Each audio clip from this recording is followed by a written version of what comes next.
everything out there is man-made. We can retrofit, right-size everything with more love, more generosity of spirit, more, hey, how are you doing today?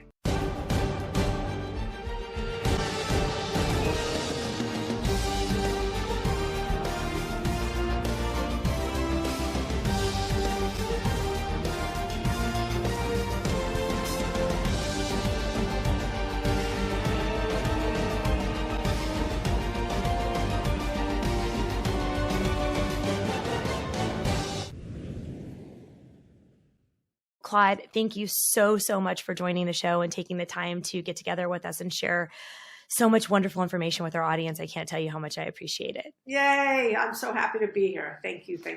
Yes. So I have reworked a bunch of questions and I figured the third time is an amazing charm. I think so. Let's do it. These are harder though. These are not so easy. So it's funny because every single time I talk to you, and it's so frequently, and it's, again, so enlightening, and so it builds me up so much, but I literally find out new things about you every day. So last week I got an email from Scott McGregor asking me to be in the upcoming book. And I said, yeah. And he's like, an essay on gratitude. And I was just like, oof, that like one page. I'm like, I can go on, I could write a book on that.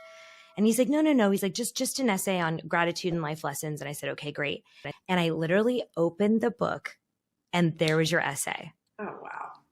And I don't want to take away from your heart. Okay. But I had a very similar relationship with my Nana. And she was my best and dearest friend. There was nothing she didn't know. And quite frankly, there was nothing I didn't know. Which at a very young age is a little tricky. But it was incredible. And I was reading this about you and I just got like tears in my eyes. Cause like when you tell somebody your best friend is your grandmother, it's kind of like a little bit, but my grandmother was she came here, didn't know any English whatsoever, was horribly poor, raised children on a farm with 60 cents a day. Her level of humanity and gratitude and love and honor of others was exceptional. That's it. So tell me about your Nana and tell me what the biggest lesson that she taught you. Well, now I know just why we love each other even that much more, because it's very, very special to be raised, especially emotionally raised, by a Nana that is so full of love and life and resilience and generosity and gratitude and empathy. And, my parents tell this story that my Nana was here in New York City the day I was born. She was living in Chicago. I guess maybe it was a day late. I don't know. She was on her way back to the airport when I guess maybe she called my dad on a payphone, came rushing back to the airport, to the hospital, Lenox Hill Hospital here. And she was carrying all these shopping bags. And so my parents always talk about these shopping bags Nana came into the delivery room with. And Nana was there from the minute I was born. I was there with her almost minutes before she died. My dad was in Santa Fe, New Mexico with her. And my brother and I were on the phone here in New York. And we were all saying the mourner's Kaddish in Hebrew together as she was slipping away. My dad did such a beautiful mitzvah, a real gift to us. And so it's just a beautiful bookend there. Nana, everyone knows this by now. Nana called me Heart and I called her Heart. And it was a name that she just came up with. I don't know if I ever actually asked her why, because I probably didn't need to know why. It just was our connection. And the fact that, of course, I have Heart in my title, she saw, beautiful. But Nana knew everything about me, and she knew everything about me without me having to tell her. Yeah, see, that's the special part. Yeah. That's the special part, when someone knows how you're feeling before you actually know how you're feeling. Yeah. Before I could articulate it, especially not only just my teenage years, which were, funky and crusty as some of them can be for all of us. But even, I moved to London when I turned 40. I didn't know anyone. And I would call her every single day as I was leaving work, which was, time change was worked out well for her. Hi, Heart, it's your Heart. And we would just talk and gab and just about everything and everything. She was my psychologist. I was her psychologist. And, she was my best friend, my person. And, when I really think about it, I know that I will grieve Nana forever because I miss Nana every day. And I'm also so joyful in my heart because I knew her love. I feel her love every day. And it just stays with you. It is a very, very sad thing. My grandmother would be 120 this year, and she died many, many, many years ago. But the love, I think it's the first time I ever really realized what sustainable love is, because again, I didn't have the most stable upbringing, as you well know, but emotionally, nothing was off limits.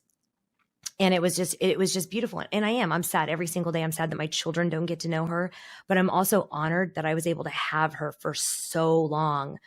And have her stabilizing factor and her empathy and her care. And I mean, and it wasn't always sunshine and roses. I would act up, or my behavior was poor. And I mean, she wasn't shy at all to tell me, get back in line, so that's it. Yeah. That's exceptional. So I was really... Wait, I have to just tell you something really cool. Please. So my first daughter, her name is Shalom. Her middle name is B. My Nana's name was Bernice B. So we called her Nana B. So Shalom B is named after Nana.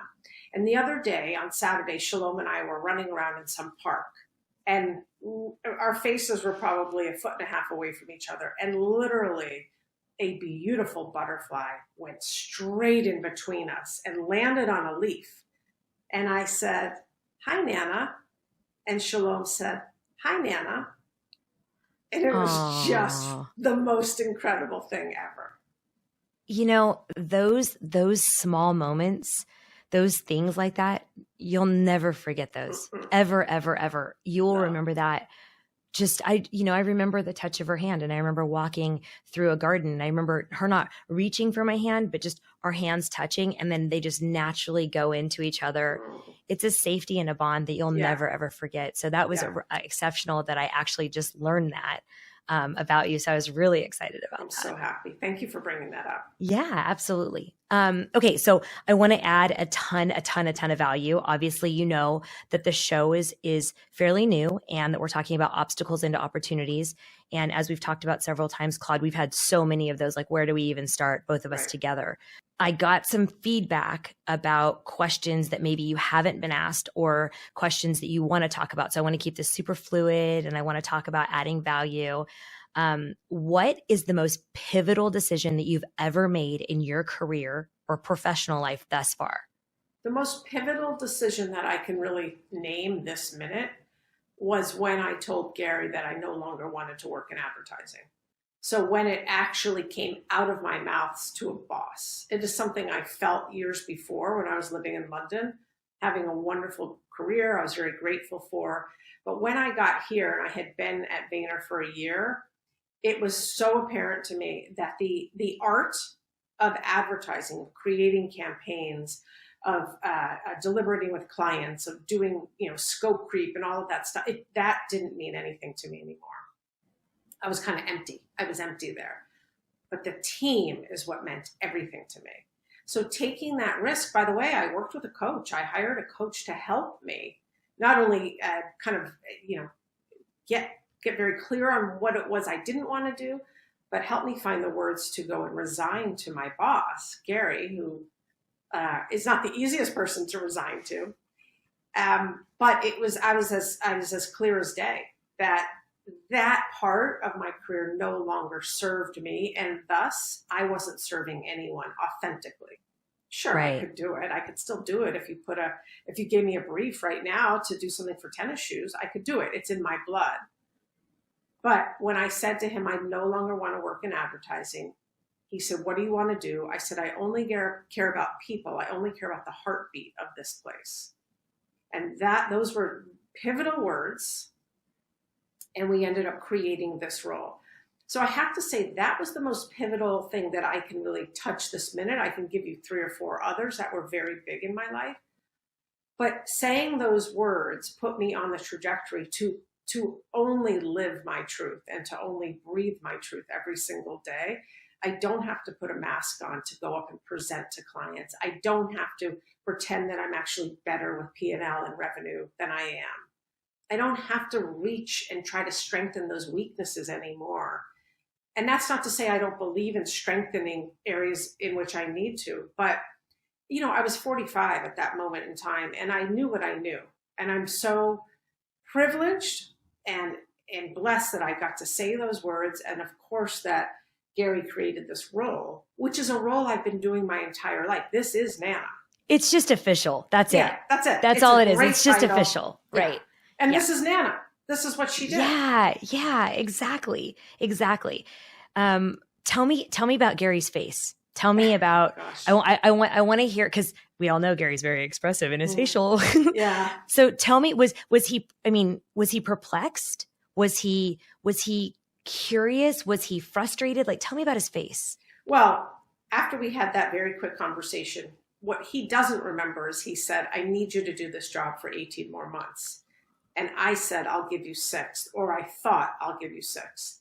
And I went about finding my backfill, who we found. She's wonderful. She's been with us 5.5 years. Her name's Lisa Buckley. She's going to run the LA office like tomorrow. But 6 months later, so I had worked with my coach on Halloween, I would give notice. Well, yes, sure enough, it was November 6th. So I hit the mark.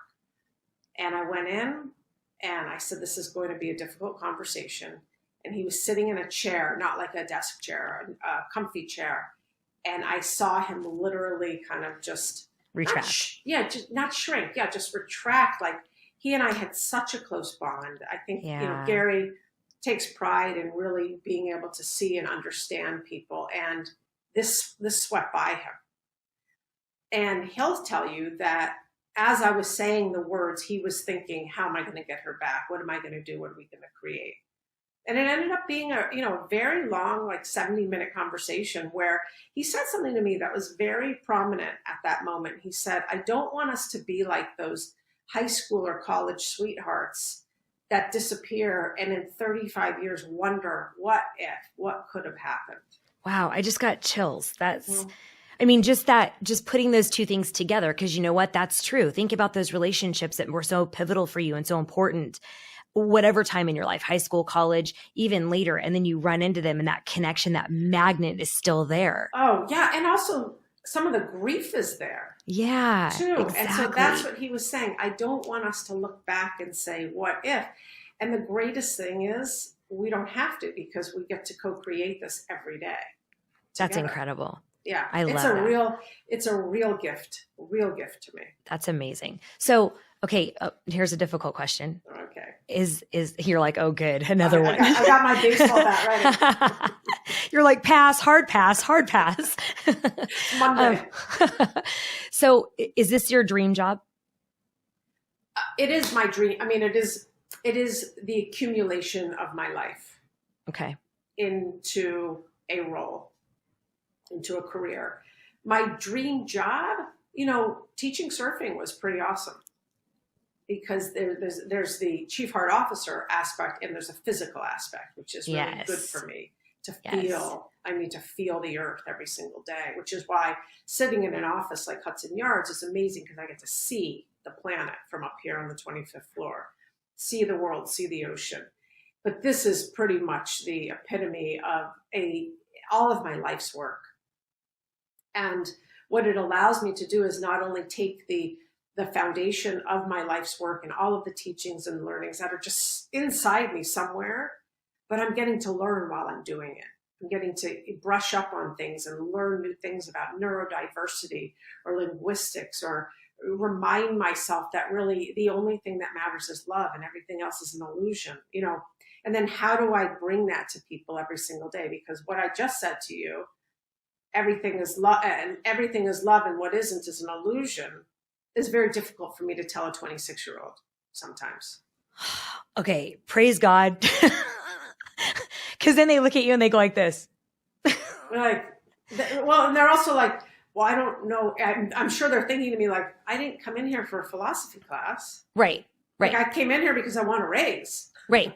Well, it's actually, so you always do this to me. Like, I feel like this needs to be 3.5 hours. Okay. But so that's hysterical. And then, some of the things I found in some of the executives that I'm coaching right now, or business consulting, is not nearly as trained, not nearly as eloquent, not nearly as open as you are. Okay. But they really do want to infuse that love into but then they get like, they go over and to close the door, and they're like, they want to turn around and go, no, stop it. Like, you cannot act like this. Like, this is what's important. And then they're like, oh crap, it's HR. Oh crap, we're in a sensitive time right now. Oh my gosh, I can't say this. Oh my God, wait, I need to open the door. And they're they're almost acting, Claude, in a robotic sense. And so they go home and they're so exhausted from acting outside of their heart and acting outside of their, how do I get that 26-year-old to be a standout or have key differentiators around EQ? What does that look like? And it's the same conversation. It's literally like, yeah. That's so genius that you said that. It literally, it's exactly what happens, that we get all caught up in our heads because we think like, oh, we can't do this, we can't say that, or my God, this is the workplace. And it's like, first and foremost, this is life. Sure, it's your workplace because this is where you come to make money and get a paycheck. This is all one and the same. It is called life. You are breathing the same way you breathe when you're at home, or you're playing soccer, or you went out the other night to have a glass of champagne with your best friends because you can. It's all the same. And then we put these parameters up because why? We come into a workplace and there's like cubicles or desks. It's nothing. It doesn't mean anything. Yeah. So I was just talking to somebody about that last week, and they're like, we literally need a policy for everything. And he's like, it's so uncomfortable to operate in humility and humanity. He's like, somebody comes and they have a Trump pin on their desk, and then somebody else is super offended. And then somebody else comes and then they have a poster, and he's like, can't we all just act in love and acceptance and kindness and grace? And he's like, and then I say those words, and he's like, and you see like 22 heads go like this. Yeah, I know. So it's frustrating. And I'm glad that you brought it up. Yeah, it is frustrating. And there's a way out. I know. There's a way through. Well, I'm so glad that you said that. So the other thing that you were talking about is athletics. And athletics is so important to you. And I know that you've been an amazing athlete. You've been very driven. You've been extremely accomplished. I know how you feel about tennis. I know how you feel about surfing. I don't know very much about, as you well know, I don't watch the media very much, and I don't watch TV a ton. What do you think happened with Simone Biles, and knowing only what's on the media thus far, what do you think could have been done differently from a mental health perspective? Yes, very important topic. Simone Biles and many of those other women were sexually assaulted. And I don't really know if we've come to terms with that. If we really understand what the trauma is like, what the pain and denial is like, what the shame is like, what the secrecy is like. I don't know if we really understand that unless it's happened to you. And then to bottle that with a healthy dose of resistance and adversity, and then go out and break world records and Olympic records and vault and do floor routines and, do somersaults on a balance beam that's the width of our iPhone. I don't know if we've actually really come to terms with what it is like to have pressures as an athlete of that caliber. Right. High performance. You and I go out there and hit tennis balls, and you and I might go out there and try a skateboard with our kids. Ha ha. Wow. Oh, I double faulted into the net. Bummer, Claude. I mean, that's nothing. Right. They're literally doing these, she's doing these flips, which could break her neck. So what I say is, where is our compassion, empathy, and humility? You and I don't know what it is like to be in her body, and don't know what she went through, and all the other gymnasts that have gone through that type of trauma. And so I say, yeah, was it a bummer for me, this person that wants to consume great entertainment of Simone Biles, watching her do her floor routine? Yeah. Oh, boo-hoo. It was. Right. But did she probably save herself some, potentially physical pain, more emotional pain? And I have to believe she and that team are so rooted together by Bonded. this point. Yeah, Right. they've been practicing for God knows however. She's been practicing since she was, 6 or something? Yeah, right. That I have to believe there was enough trust and camaraderie and love that she could say, look, I'm not myself right now. I got to bow out. Right. So I think we've done a disservice to her in many ways. Right. Well, I mean, like we've talked about before, I think to many athletes, the one thing I wanted to get from you is, again, you said it very, very, very eloquently again, Claude, is we don't really know what we don't know. We just don't know. What are some areas of support that maybe would have made her feel more supported, or more maybe that she could have come out a little earlier and given somebody else that spot? Because I also want to think about how everybody trained and really there was another spot of that person that didn't get to compete because of this. Right. What could we have stood up differently? Well, I imagine that those people that were traumatized by that coach, I have to only imagine that they've received some kind of help, treatment, support, counseling. Right. I don't know. You and I have no idea. Yeah. My question though is how deep, PTSD runs deep.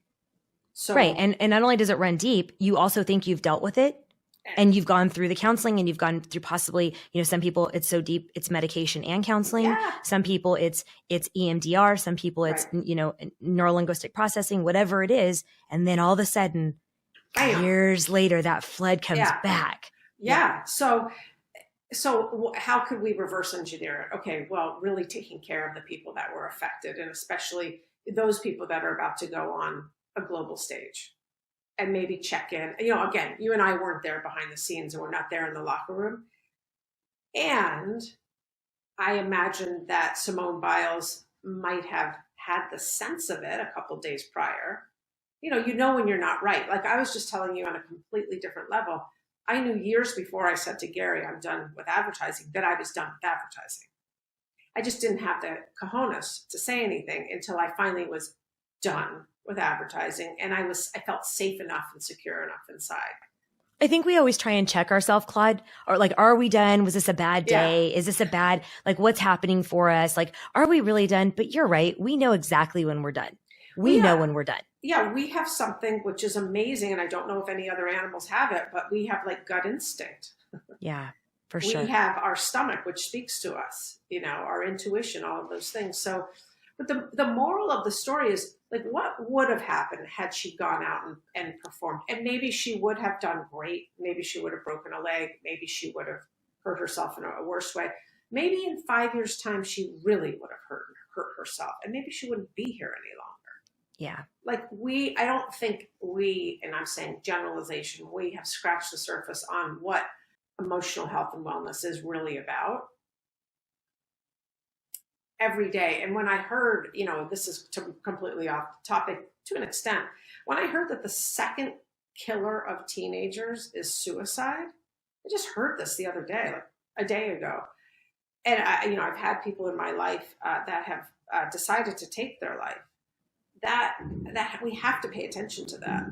We have to pay attention to that. That is some serious.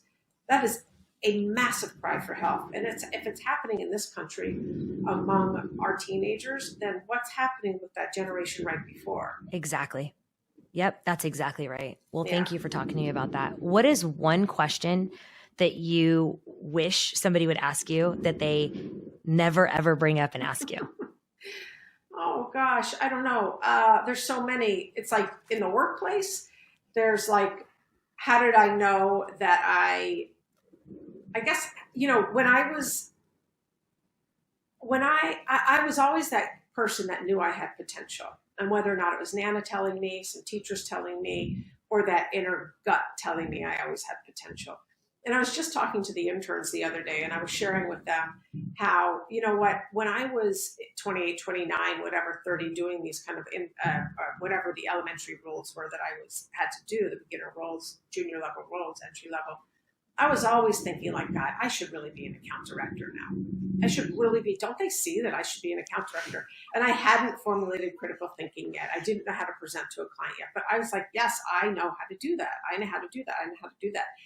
And what I didn't realize is I didn't yet. And everything I did was a building block to get to this place today. So I think some people think that either, some people definitely think like, I just woke up one day and I'm like, yes, here I am. Which I really try to dispel that because it's fictitious. Right. Right. And then the other part is like, yeah. And I also thought like I should be a Nobel laureate poet when I was 21 because I digested Jim Morrison's poetry so deeply and E. Cummings, so I'm just funny like that. I think that's one of the things that is interesting to me. And I think the other one is like, I have taken the road less traveled 8,000 times in my life, and many of us have. And I'm still taking the road less traveled. If you think about it, I'm an older mom with 2 brand new kids, 2.5, 2 months old. I mean, what the heck am I doing over here, right? But that's the road less traveled. Yeah. I made a choice. It was a choice for me to all of a sudden fall in love with not a choice to fall in love with a woman, but a choice to then live my life as a gay woman. Like that's a choice I made every single day. Like that's had its ups and downs too. I think, so there is no question in there other than I think we go back to what you and I just said about Simone Biles and other people is we never know what other people are going through or went through. And I'm smiling because I have had such a beautiful, beautiful life up till now. And it's going to be just even better the back half, Yeah, the next I month. agree. Yeah. And I think as the girls get older, I mean, obviously, I have 4. And when the girls get older, I think it's going to be so interesting to see you go through motherhood, to see their brash arguments. They're so-and-so's doing it and everybody at school is doing it. And to see how you're going to process what that looks like and telling them that you're such an amazing reasoner. You are really willing to hear somebody else's perspective, even if you go in and it's nothing in what you believe or it's no part of you or you don't understand it. The care and the grace and the empathy that I have seen you, and I watched you for a long time before we got to actually be close. Okay. I just remember just sitting back and watching, like, you didn't have any part of that. Like, you didn't think that, you didn't believe it, but you were so willing to hear somebody else out. I think about that with Shalom. I think about that with how you'll go through it with her when she comes in and gives you this gigantic argument, because she's already so feisty. You know what I mean? She's already so, like, she knows what she's doing and she knows where she's going. Yeah. But I think it's amazing to me how you process other people's information and how you are insanely generous, which takes me to my next topic, which is you judge no one. You are open, you are kind. If you share an opinion that maybe is not of your own opinion, you say it eloquently, and generally it's in question form. Generally it's like, oh, I'd love to hear more about that. You could be seething inside. You could be frustrated, annoyed, irritated. You're not getting answers fast enough. But you always ask graciously and kindly. Thank you. When do you get drained? And when do you get tired? And what do you do about it? Mm-hmm. Thank you so much, by the way, for everything that you said. It's beautiful. Thank you. I get drained when I got drained right after the murder of George Floyd. And I was holding a lot of raw emotion at work and raw emotion in the universe and my own raw emotion, and didn't have answers for it and didn't know what to do with it. And the raw emotion really, at a certain point, I do want people to take accountability for what it is they share. I can hold a lot, but when it's something as heavy as that, and I can't solve racism by myself, and I wish I could, I got drained. That was very heavy for me. What did that look like? It looked, you would see my face. We probably even spoke around that time when I was really tired. It was last summer. Yeah. I was really tired. I couldn't fill up my cup. We were all, sheltering in place. No one knew their head from their you knew what. And the country was going crazy. Yeah. And it looked like I was testy. I was not my best self. I was not my kindest self at home, for sure. And I was restless because I had all Restless. this energy. Yeah. I mean, Gary calls it, there's a difference between a wartime general and a peacetime general.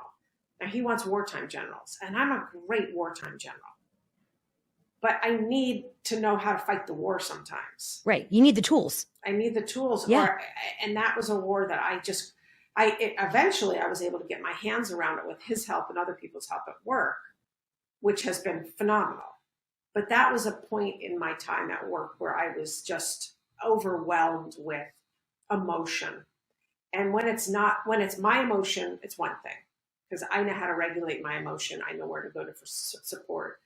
But when I'm holding emotion of, let's just say 200, 250 other people, that was a lot for me, because all I want to say is like, I got you. I know, I wish I could, but let's do this together, whatever. Please take this back. Yes. That's not something I can really do in that moment. Like, hey, right. Sorry, take that back. So that was overwhelming for me. And that was the last time I got overwhelmed at work, for sure. Right.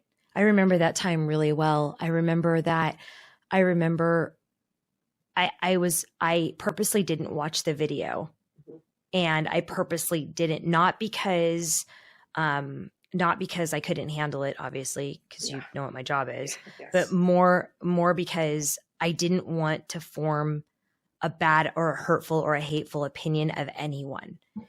And I mean, Claude, to your point, it was coming every single different way. And then my kids were forming opinions, and then their parents were forming opinions. And then there was a lot of, just like you said, there was just a lot of hate, and I could not be a part of it. So I know, to your point, I know holding that and going, I can't impact or affect change right now. Like, I don't know what to do. Yeah. And that was literally, I was like, I had, for the first time in so incredibly long, I had no answer. I had no words. I had no way to hold any comfort, love, share. I had nothing. And that was a real giant punch in the face. Yeah. Yeah, so, you too, right? That's what you do all day. You hold and you let people know that you are going to help them through whatever actions and right. I got it. Yeah. That's that was like a 10,000 foot tsunami wave. Yes. And anyway, I mean, we're still dealing with that, but I think that there are more of us now on solid footing to do it together. Right. So how did you recharge? How did you recharge from that? What did you do? What were some of this? I hate to use the word self-care. It's so weird, but how did you do self-care type things? What do they look like? That was a tough one for me, because I wasn't, able to go get massages or anything as elaborate and eloquent and entitled as that. So it was a lot of walks. It was actually a lot of walks, and really, this sounds as corny as it is, kind of like stopping and smelling the roses, stopping and noticing where there was a little bit of beauty. And again, at that point, Shalom was, 18, 19 months. So seeing the world through her eyes was a way to recharge in many ways, as exhausting as it is to be with a toddler. But there's an innocence and purity of love there, and curiosity, that definitely recharged me for sure. And it was a beautiful summer. So I was also able to be active in a swimming pool and things like that. If I did it today, I would go hit some tennis balls or play some pickleball or, do some other things. But for me, I process through my body. Yes. Yeah. I'm a Taurus. Yeah. That's it. So did you ever not share time with Shalom because you didn't want her to feel your energy of nerves or fear or anxiety or frustration? Did you ever not spend the time with her and like, you know what, I don't want to give this to her right now, so I'm going to kind of check out and do something else? Well, I have Andrea, so I could give her to Andrea. Yeah. That was really it. She wasn't in daycare or anything last year. So it was literally just like separating, I'm going to go work. Separating, I'm going to go to the grocery store with a mask on. I'm not going to bring anyone else. This was, again, last year where nothing. It was frightening. Yeah. Yeah.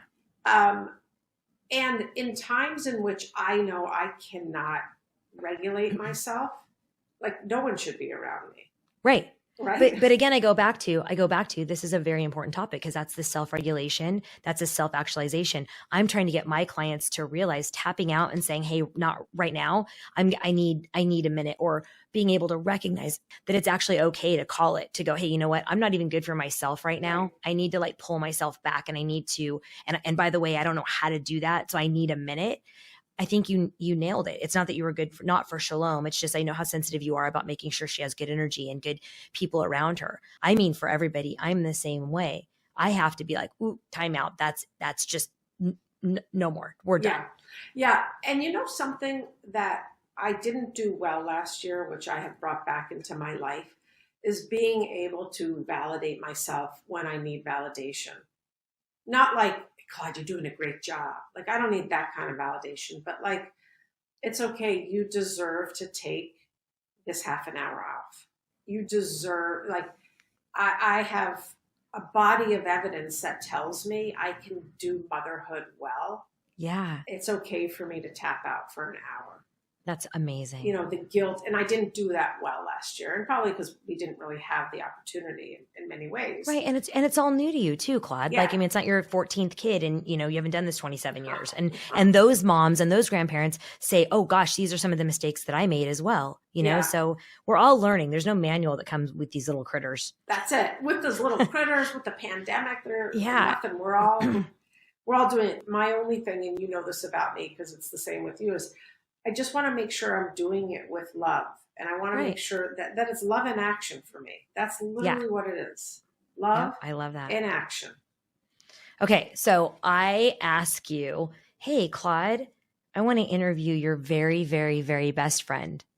And I want her to tell me 3 things that not very many people know. Good, bad, and different. Doesn't matter. She hates chocolate. She loves coconut.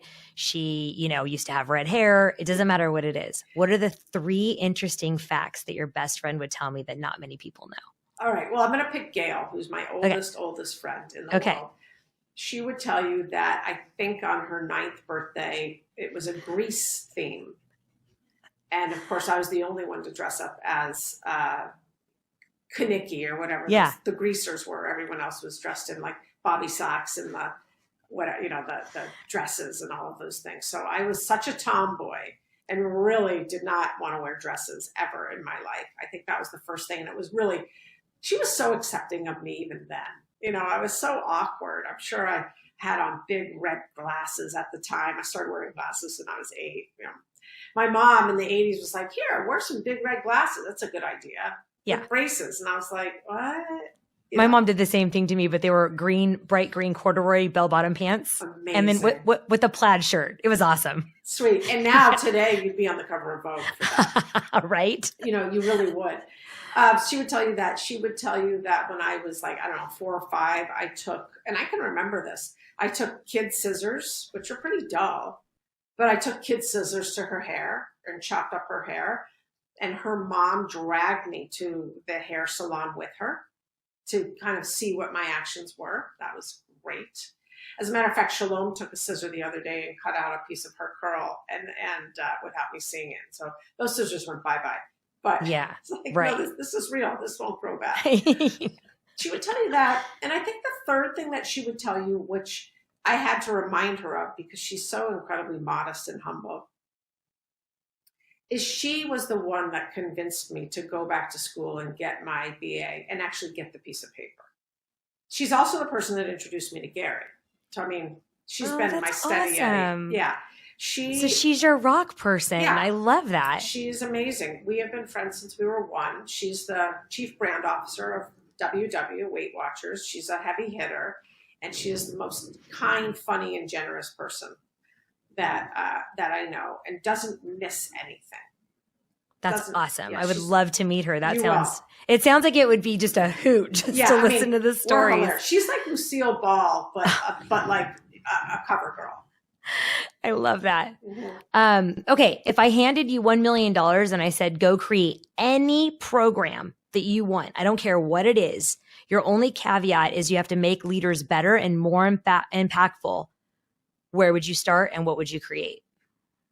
I would probably spend an enormous amount of time and money either taking people to Outward Bound or creating some kind of wilderness leadership program for them, for leaders, where you had to leave all of your precious items at home and work with each other to figure it out, how to get out of the Grand Canyon, whatever we were doing, how to cook when you have no matches, where to go, what do you use when you need to, there's no toilet out there. Right. So right. I would do a lot of that because it's more survival, but obviously no one's going to die. I mean, let's not make any crazy, right. They could. Survival of the fittest. They could. And by the way, I know not everyone's comfortable in those things. So that's even a challenge too. But that's where empathy and teamwork and trust come in, and, being able to be vulnerable, like, hello, what am I going to use to wipe my butt today? A pine cone looks good. Yeah. But being so insanely comfortable, being uncomfortable is where all the real true growth and the real, I guess, grit to leadership skills, like the real stuff, not the learned stuff, not the book stuff, not the Harvard stuff, not that I've been in business 20 years, but the really hard, how do you go tell people that they're being laid off because of X, or how do you deliver bad information about somebody passing, or like those type of things? Only collaboration and grit in those situations are what make you so solid. Yeah. And watching other people do it and picking up on their ways, their vibes, their, the beautiful, the eloquence that they have. So that is one thing I would definitely do. The other thing I would do is very avant-garde, but I would, in some way, shape, or form, try to recreate the 12-step program for people. And I don't mean recovery, so to speak. I mean the group share. Interesting. The group share. And the thing that works so well, that I think that works so well about 12-step programs and the ones that I've joined and been a part of, is that you are there for you. Right. You're not there to make friends, and you're not there to impress Sally over there. If you're not there for you, then you might as well not be there. So who would be the audience? What would the audience look like? Well, we would all be there. So we would all be sharing something extremely deep that we want to work on. And the incredible or intense part is that you have to really get honest with yourself. Like, I really want to work on the fact that I micromanage my team every day. I really want to work on the fact that my imposter syndrome is so loud that I run from it whatever it is. So we'd have to get people really into the zone of what these are about. And they might have to go walk into the real 12-step programs for a while and see how raw people are there. So you've helped me so much in coaching, because so many of the executives that I coach, you'll pop into my head in a really difficult time, in a time where somebody's processing deep pain or deep trauma. And that's where kind of, the magic happens, if you will. Because I'm so empathetic and because I'm so caring, my nature is to go, I got it. And I have stopped because of you saying they have to go through the entire process of that feeling. If you don't, you stop the growth right there. Yeah. And you are so right, Claude.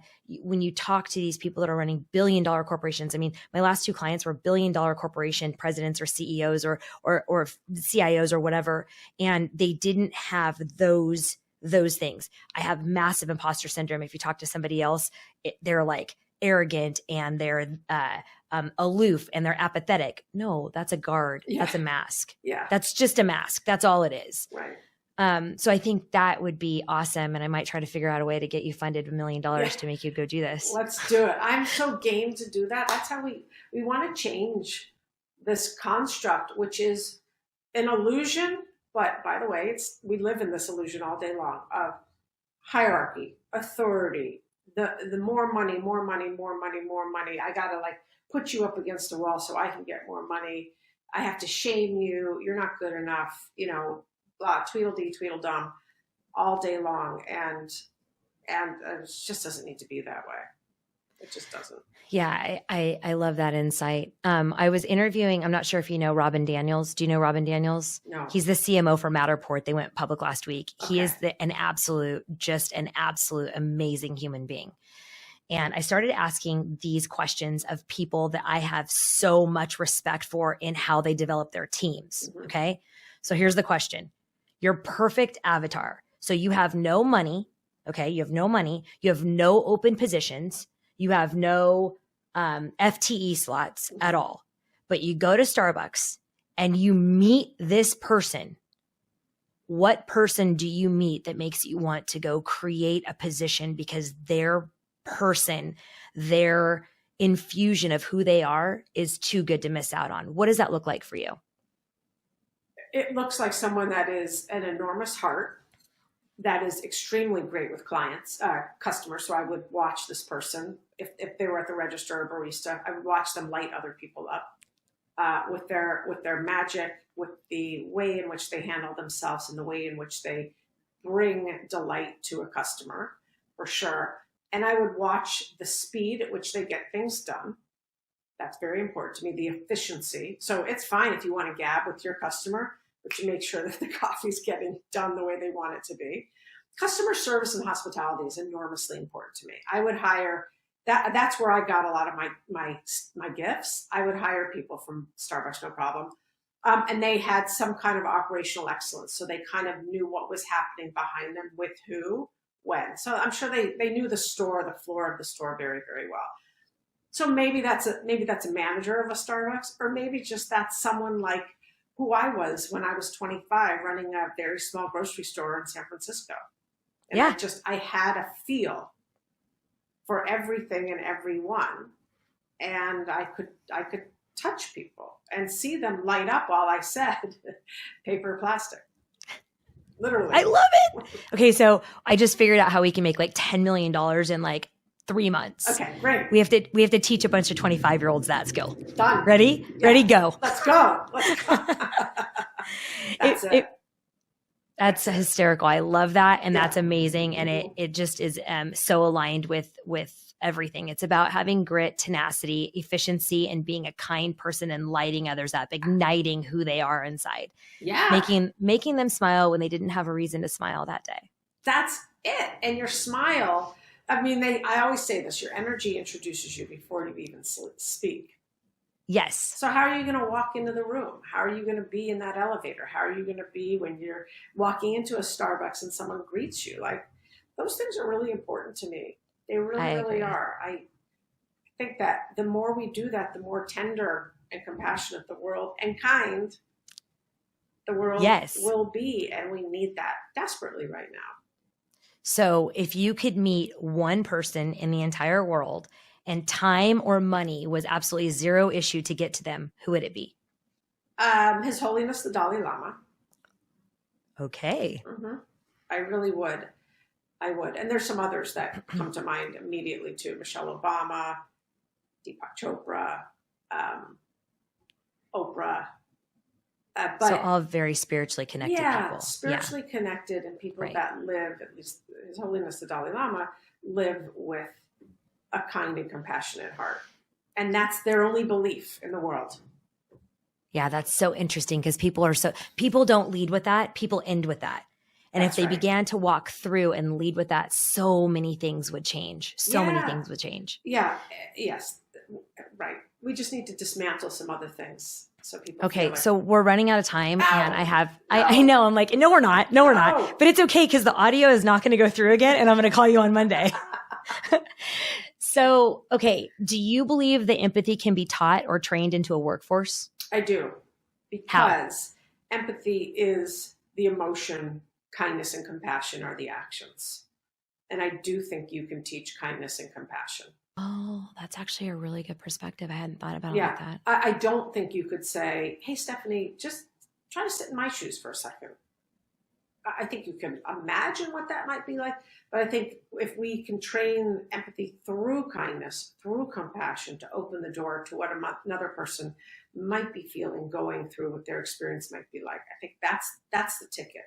I think that's amazing. I think that's I think that that's a really new perspective. I haven't really thought of it like that, because I am always saying to my younger ones, my younger employees, or I shouldn't say saying, because I'm not, I close my door and I'm trying to think of a better way. Like, how do I let them know how they impacted somebody else's day by not going that extra step? Yeah. Or how do I explain to them what executive presence looks like? It's not this stoic, demanding type thing. It's more of an ease of humility and grace and presence. And how do I teach that? Yeah. And so that's a really great perspective. Have you ever walked away from something because it just felt way too hard for you to manage right now? Sure. Some friendships.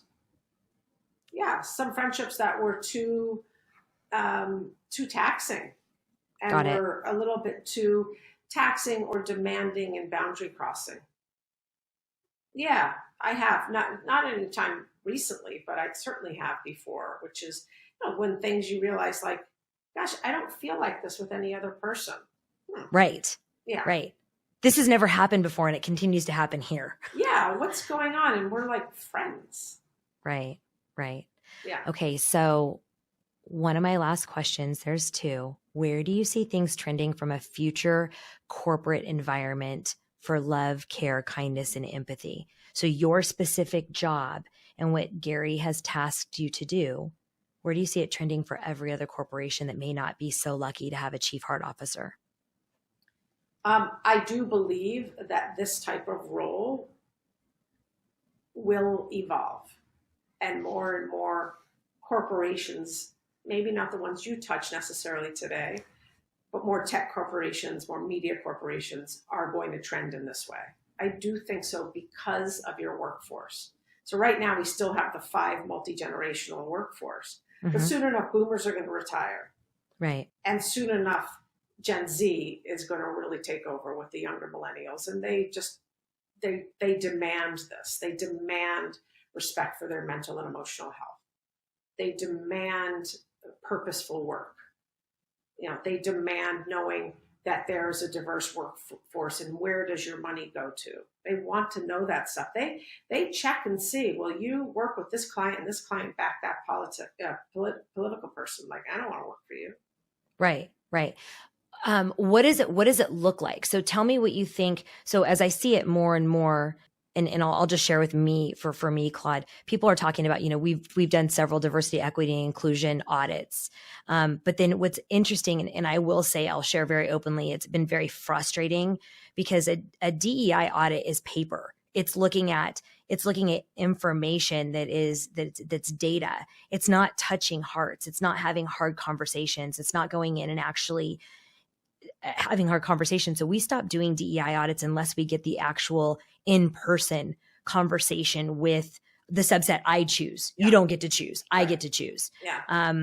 And my frustration has been people don't really understand it. They shake their head this way and they say that they understand what diversity, equity, inclusion is. In fact, I've had some people be so brazen to where I'm in a C-suite conversation with the executives and I've had them say, hey, Steph, what are you looking for this diversity, equity, inclusion audit?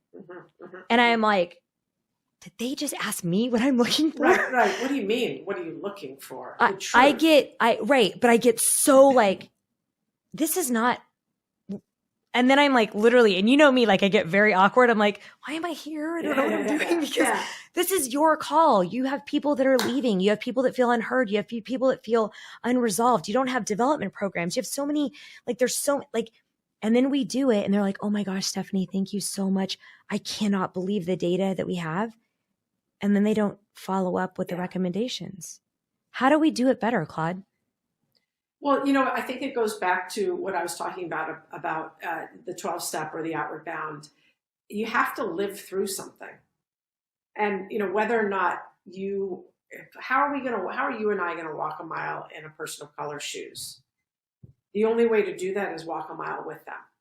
Sure, we could use virtual reality. That could help us too, by the way, because you and I do need to go to a different reality because of our skin color.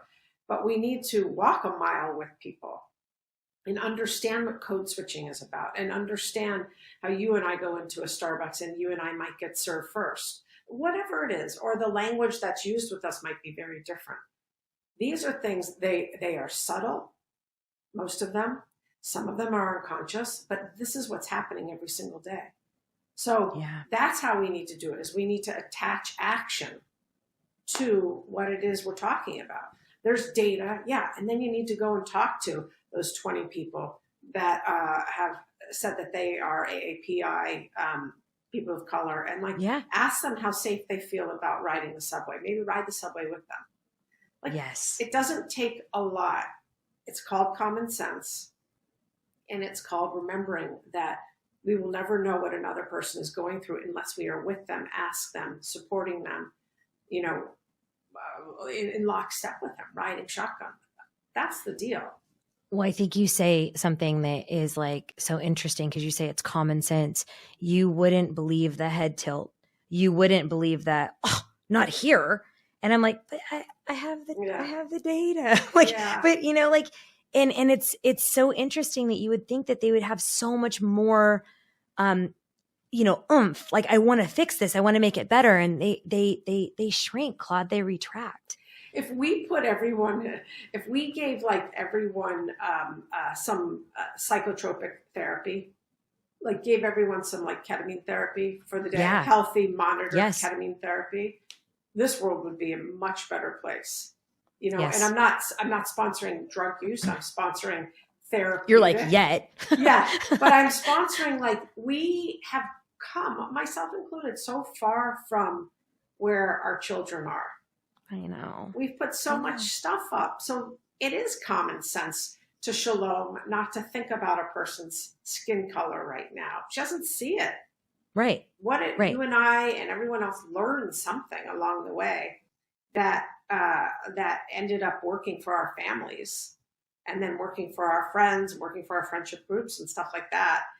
But again, I go back to this it is so fictitious. And that's why I just want us to get real about everything out there is man-made. We can retrofit, right size everything with more love, more generosity of spirit, more, hey, how are you doing today? And then looking at them, and then pausing. And looking at them. And how about this? I'm rooting for you. I got your back. Yes. You can tell me anything. Right. Let's start there. Exceptional. Let's start there. Okay, I promise my last question, but I have to ask. I promise. Okay. So it's funny because you obviously know we had to re-record a couple times, and so people kept seeing you come on and off my schedule. They just thought it was me because I wanted to talk to you, which is totally true. I'm like, they were just like, "What are you doing to Claude?" And I was like, "I am taking all of her time." So here's the question. So I talked to you before a little bit about you and Gary. Like, do you guys fight? Do you guys argue? Do you guys get into it? Here's the question, though. Okay, listen to this. You guys have such different, so here's the question from not me, from staff, okay? From them saying, you guys have such different personalities. You guys message so differently, and you guys are like Claude, everybody goes, Claude's so cozy. She's so and Gary's so so do you guys fight, argue? What does it look like? And are you guys really that different? I don't think we're that different. I really don't. Yeah. I think we have very similar hearts, and we have very similar areas of improvement, and very similar ways of seeing the world. We don't fight. We don't argue. I mean, he's my boss. Yeah. And you're like, plus I'm always right. So you're like, and then there's that. Hello. Oh my God. The amount of times I have to say I know to him. It's like I've come to that place where I don't ever want Gary to tell me something first. I want to make sure that I was on it first, because that's his job, isn't to tell me something. My job is to tell him something. Anticipation is a huge skill that a lot of people lack. That's right. That's called waiting tables in bartending. Yes, it is. So, and by the way, I'm not going to tell you he's cozy, but he's super warm. Yeah. Well, and that's why I said when I was hearing, that's the reason, Claude, just so you know, the reason why I asked that question like that is because I don't get that. I get the more of listen to me. I can make it better. I can make it better. Right. That's what I get more from him. I just get you're a little bit more relaxed about the same message. Yeah. Yeah. Totally.